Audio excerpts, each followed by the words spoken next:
本视频将介绍系统中检出与撤销检出功能。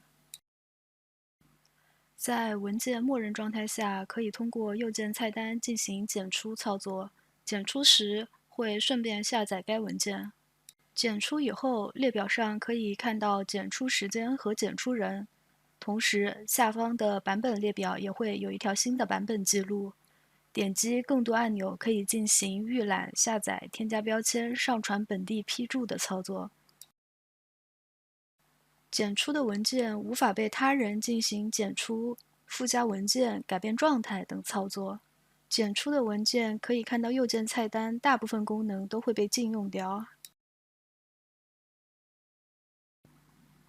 点击撤销检出以后，文件列表可以看到该文件的版本从2变成了1。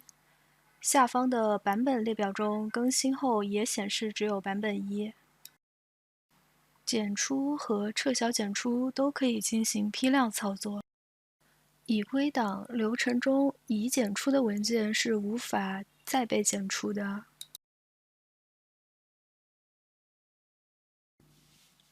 该文件所使用的生命周期模板中，如果设置了禁用检出的节点，那么该文件在此节点时也无法被检出。